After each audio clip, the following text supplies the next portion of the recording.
12 लाख रुपयांच्या कॅपिटलने 1350 करोड कमवणारा असा एक जॅपनीज ट्रेडर त्यांनी दाखवून दिला जगाला. ट्रेडिंगमधून पण पैसे बनवू शकतात आणि तो सुद्धा रिटेल ट्रेडर. तर रिटेल हा शब्द तुम्ही शेवटपर्यंत लक्षात ठेवा, कारण ह्या शब्दातच सर्व काही आहे जे आपल्याला काम येणार. नमस्कार मित्रांनो, तर मी आज तुम्हाला एक अशा ट्रेडरबद्दल सांगणार आहे ज्याने एका बेडरूममधून 12 लाखाचे 1350 करोड रुपये केले आणि ते सुद्धा रिटेल. रिटेल हा शब्द का मी बोललो महत्त्वाचा आहे, कारण रिटेल हा शब्द आपल्याला सुद्धा लागू होतो त्याच्या पैशांनी. आता एक असा ट्रेडर असतो जो कंपनी त्याला फंड करते आणि त्याला सांगते तू ट्रेडिंग करा आणि त्याला प्रॉफिट शेअरिंग वगैरे काय असतं ते त्यांचं ठरलेलं असतं ते देतात. पण हा एक असा ट्रेडर आहे ज्याचं नाव आहे तकाशी कोटेगावा. हा जॅपनीज ट्रेडर आहे आणि ह्या ट्रेडरने स्वतःचे पैसे लावून मार्केटमधून 1350 करोड रुपये कमवले. कुठलाही सपोर्ट नाही, कुठलाही काही नाही. जसं आपण आज ट्रेड करतोय आपले नोकरीचे पैसे लावून, तसं त्या माणसाने सुद्धा एक पैसे जमा केले आणि त्यांनी ट्रेडिंग चालू केली. आता या माणसाचा जन्म झाला होता 1978 मध्ये आणि 1978 मध्ये जन्म झाला आणि त्याने 1999 मध्ये स्टॉक मार्केटमध्ये, तो 21 वर्षाचा असताना त्याने स्टॉक मार्केटमध्ये एंट्री केली आणि त्यांनी स्टॉक मार्केटमध्ये एंट्री केली तेव्हा त्याला सुद्धा लोक बोलत होते का ही गोष्ट गॅम्बलिंग आहे. पण त्यांनी त्या लोकांबद्दल त्यांनी, आता आपण काय विचार करतात, आपण कसं शेअर मार्केटमध्ये येतो, आपण असा शेअर मार्केटमध्ये येतो, आपल्याला शेअर मार्केट शिकायचं आहे. मग त्यांनी काय केलं, त्यांनी त्याच्या व्यतिरिक्त त्यांनी उलटा केलं. त्यांनी काय केलं, त्यांनी शेअर मार्केटमध्ये जे लोक फेल कशाला होतात याची स्टडी केली. त्यांनी हे नाही विचार केला मला कुठली स्ट्रॅटेजी शिकायची आहे काय. त्यांनी शेअर मार्केटमध्ये लोक का फेल होतात पहिलं त्यांनी ते बघितलं. त्याच्यानंतर त्यांनी एक अमाऊंट घेतला, जसा 1300 करोड म्हणजे आताचे $13,000 म्हणजे आताचे 12 लाख रुपये तो घेऊन आला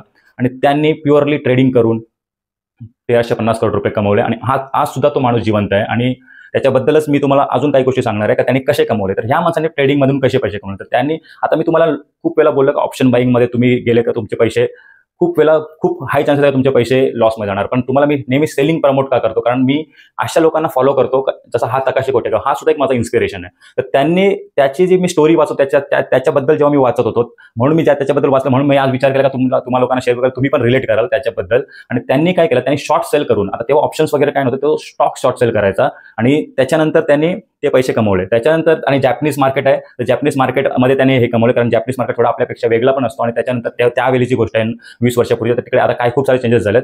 पण त्यांनी प्युअरली ट्रेडिंग करून पैसे कमवले आणि ट्रेडिंगमध्ये पण त्यांनी शॉर्ट सेल करून शॉर्ट सेल.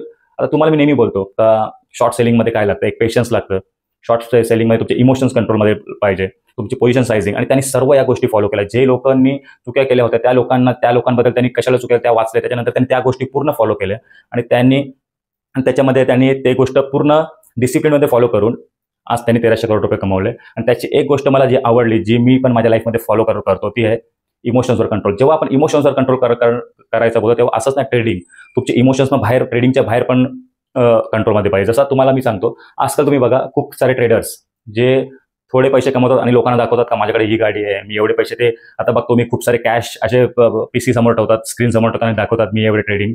तर ह्या गोष्टी माझ्यासारखा ट्रेडर तरी नाही करू शकत, कारण माझे इन्स्पिरेशन अशी लोक आहेत जे आतापर्यंत, जो माणूस अजूनपर्यंत 1350 करोड, तुम्ही त्याची लाईफस्टाईल बघाल त्याच्याबद्दल अजूनपर्यंत जिवंत आहे. त्याचं ॲक्च्युली त्याची जी जास्त त्याची माहिती इंटरनेटवर तुम्हाला नाही, कारण तो माणूस जास्त पिक्चरमध्येच येत नाही. त्याच्यामुळे त्याची जी लाईफस्टाईल जी अवेलेबल आहे त्याच्याबद्दल जी अवेलेबल, तो एकदम सिंपल लाईफस्टाईल जगतो बरे, कारण त्याला ही सवय स्टॉक मार्केटमधून लागेल. स्टॉक मार्केटमध्ये जेव्हा आपण इमोशन्स बोलतो तर त्याची लाईफस्टाईलमध्ये पण त्यांनी ते इमोशन्स कंट्रोलमध्ये केलं. तर हा माणूस प्युअरली एक सिंपल ट्रेडर आहे. आणि आता तुम्हाला मी रिटेल ट्रेडरबद्दल बोललो, तर रिटेल हा शब्द लक्षात ठेवा. रिटेल म्हणजे काय, तर आपल्यासारखी लोक रिटेल, ज्यांच्याकडे स्वतःचे पैसे आहेत ते स्वतः ट्रेडिंग करतात. आता खूप लोक तुम्ही बघा मार्केटमध्ये मॅन्युप्युलेशन जो होतो तो खूप मोठे लोक असतात, ते कंपनीचे, त्यांच्याकडे म्युच्युअल फंडवाल्यांचे पैसे, सर्वांचे पैसे मिळून ते आपल्याला ट्रॅप करायचा, रिटेल ट्रेडरला नेहमी ट्रॅप करतात. म्हणून तुम्ही बघा 90च्या जास्त पर्सेंटेज लोक ही स्टॉक मार्केटमध्ये फेल होतात. याचं कारणच आहे कारण ते खूप मोठ्या कॅपिटलने मार्केट ऑपरेट करतात आणि त्यांनाच फॉलो करणं. त्यांनी तेच गोष्ट केली जो तकाशी कोटेगाव होता, त्यांनी हेच केलं. त्यांनी खूप वेळा चार्ट्स रीड केले, त्यांनी खूप वर्ष, जेव्हा त्यांनी स्टॉक मार्केट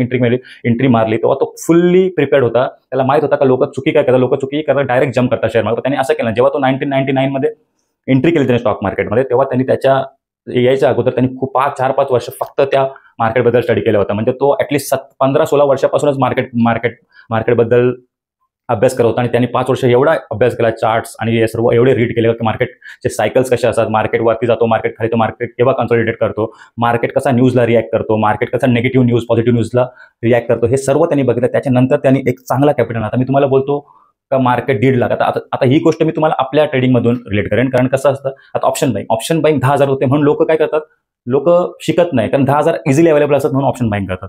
पण जेव्हा मी तुम्हाला बोलतो ऑप्शन सेलिंग, तर लोक मला नेहमी विचारतात, सर याला कॅपिटल जास्त लागतं. ही चांगली गोष्ट आहे, कारण तुमचा आज ऑप्शन्समध्ये आपण बघा आपला रिस्क मॅनेजमेंट सेबीज करून देते. कारण जर तुमच्याकडे 1.5 लाख आहे तुम्ही एकच क्वांटिटी घेऊ शकता, पण तुमच्याकडे जर 1.5 लाख आहे आणि तुम्ही ऑप्शन बाईंग केलं, तुम्ही 1000 क्वांटिटी पण घेऊ शकता ओटीएम बाय करून. तर ह्याच गोष्टी, डिसिप्लिन, पोझिशन सायझिंग, या गोष्टी तुम्हाला एक वे आहे. आता लोक काय करतात, 1000 क्वांटिटी, ऑप्शन सेलरला 1000 क्वांटिटीमध्ये यायला त्याला कमीत कमी 4-5 वर्ष लागतील, कारण त्याला खूप पैसे, त्याला ते छोटे छोटे प्रॉफिट्स होऊन त्याला पैसे जमा करायला लागतात. ऑप्शन बाईंगमध्ये असेल, त्याच्यामुळे ऑप्शन बाईंगमध्ये फेल होण्याचे चान्सेस खूप आहेत. त्याच्यामुळे अशा लोकांना तुम्ही फॉलो करा, जसा टकाशी कोटेगावा हा असा एक ट्रेडर आहे ज्यांनी प्युअर डिसिप्लिन, प्युअर पेशन्स आणि प्युअर इमोशन्स कंट्रोल करून पैसे बनवलेत, आणि त्याच गोष्टी मार्केटमध्ये तुम्हाला पैसे बनवून देऊ शकतात. आणि हे सत्य आपण पण बघतो, किती लोक आपण बघतो आपल्याकडून पण किंवा इमोशन्स आपले कंट्रोल होत नाही किंवा आपण ओव्हर ट्रेडिंग करतो. या कशामुळे आहेत, कारण आपण डिसिप्लिन नाही. आणि ह्या गोष्टी तुम्ही ऑप्शन बाईंगमध्ये करायला गेला तर ऑप्शन बाईंग तुम्ही झटपट पैसे देतो, मग तुम्ही त्या गोष्टी शिकत नाही.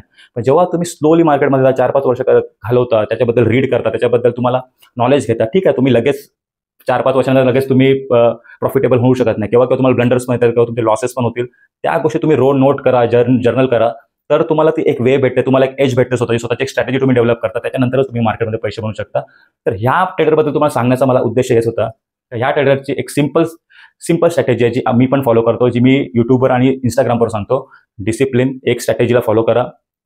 मल्टिपल काही जास्त कॉम्प्लिकेट करू नका, मार्केटला सिंपल वेमध्ये ट्रेडिंग करा, सिंपल रूल्स बना, रूल्स फॉलो करा. ठीक आहे, स्टार्टिंगला ते रूल्स आपल्याकडून पण तुटतात, पण तुम्ही ॲटलिस्ट तुमचा रात्री झोप येईल एवढाच लॉस घ्या. हाच एक मूल मंत्र आहे की मोठे लॉसेस घेऊ नका, छोटे लॉसेस घ्या. ठीक आहे, छोटे लॉसेस चालतील, 10 छोटे लॉस, पण मोठे प्रॉफिट घ्यायचा प्रयत्न करा. तुमचे छोटे 10 लॉसेस तरी असले तरी एक तुमचा मोठा प्रॉफिट तुमचे 10 लॉसेस कव्हर करू शकतो. तर या स्ट्रॅटेजी मी तुम्हाला दाखवतो. का दाखवतो, कारण असे लोक जसे तकाशी कोटेगावा सारखे ट्रेडर्स ज्यांनी लोकांना दाखवलं का ट्रेडिंगमधून, ज्यांनी लोकांना खोटं ठरवलं का ट्रेडिंगमध्ये पैसे बनवू शकत नाही, तर म्हणजे याचा अर्थ असा आहे की ट्रेडिंगमध्ये पैसे बनवू शकतात, पण आपल्याला या 3 गोष्टी कंट्रोलमध्ये येत नाही, म्हणून आपण 90% जास्त लोक आज लॉसेस करतात. याचं कारणच आहे या 3 गोष्टी कंट्रोल करणं खूप मोठा टास्क आहे. स्टॉक मार्केट एवढा इझी एवढा हार्ड नाही आहे, पण ह्या गोष्टी तिन्ही कंट्रोल करणं, कारण आपण ह्युमन आहेत तर या गोष्टी कंट्रोल होत नाहीत. पैशाला घेऊन आपण जास्त वेगळा विचार करतो. तर माझा हा व्हिडिओ बनवण्याचा उद्देश हाच होता, तर अशा लोकांना फॉलो करा. आणि जेव्हा पण तुम्ही एक मोठे ट्रेडर व्हाल तर त्याला फ्लॉन्ट करू नका, जसे मोठे कार वगैरे तुम्ही घ्या, पण त्याच्याबद्दल लोकांना असं मिसगाईड करू नका का हां माझ्याकडे गाडी आहे, मी एवढे मोठे कॅश घेऊन फिरतो. कारण ह्या गोष्टी तेव्हा तुम्ही स्टॉक मार्केटमध्ये ह्या गोष्टी तेच करतात जी लोक आज तुम्ही बोलता ना, खूप लोक बोलतात काही लोक फक्त दाखवतात त्यांच्याकडे ऍक्च्युअली ते प्रॉफिटेबल नाही. याचं कारणच आहे का, जर तुम्ही ती गोष्ट करता याचा अर्थ तुमच्या इमोशन्स कंट्रोलमध्ये नाही आहेत. म्हणजे तुम्ही तुमच्या सेन्स, ठीक आहे करा, मी हे नाही बोलत, पण त्याला पॉझिटिव्हमध्ये करा. असं नका दाखवू का मोठे कॅश दाखवून हे दाखवा का मी यातून एवढा मोठा झालो, मग तुम्ही कोर्सेस विका. याने तुम्ही ट्रेडर कम्युनिटीला उगाच बदनाम करता. फक्त तुम्ही इमोशन जेव्हा स्टॉक मार्केट कंट्रोल करायचं शिकता, ऑटोमॅटिक तुम्हाला या गोष्टी करताच येणार नाही. जरी तुम्ही 10 लाख 2 करोडची गाडी घेतली तरी तुम्ही कोणाला दाखवणार नाही, कारण तुमची ती हॅबिट बनवते. ही हॅबिट डेव्हलप करणं खूप महत्त्वाचं आहे. म्हणून तुम्हाला मी या ट्रेडरबद्दल बोललो. एका बेडरूममध्ये जर एका माणसाने 12 लाखाचे 1350 करोड रुपये कमवले, तो पण एक रिटेल ट्रेडर, कुठला कंपनीचा फंडेड अकाउंट नाही, कुठलाही काही नाही, कुठल्या कंपनीचे पैसे नाही, मला ट्रेडिंग स्किल काही कंपनीज तुमचे स्किलचे पैसे देतात ते पण नाही. त्यांनी स्वतःच्या पैशांनी एवढा मोठा एम्पायर उभा केलाय, आणि आज तो माणूस अजूनपर्यंत जिवंत आहे. आणि तो आता त्याने स्टॉक मार्केटची सक्सेस केल्यानंतर आज तो रिअल इस्टेटमध्ये पण इन्व्हेस्ट करतोय. तर ह्या गोष्टी पण इम्पॉर्टंट आहेत यांच्याकडून शिकण्यासारख्या, का ते एकाच गोष्टीवर रिलाय नाहीत, मल्टिपल सोर्सेसमध्ये ते करतात, आणि मल्टिपल सोर्सेसमध्ये त्यांनी आपला पोर्टफोलिओ डायव्हर्सिफाय केलाय. तर ह्या गोष्टीबद्दल पण तुम्हाला जर इन्फॉर्मेशन पाहिजे असेल कसं करायचं काय करायचं, तर मी ते पण तुम्हाला सांगेन. तर नक्की तुम्ही चॅनलला लाईक करा, सबस्क्राईब करा. थँक्यू.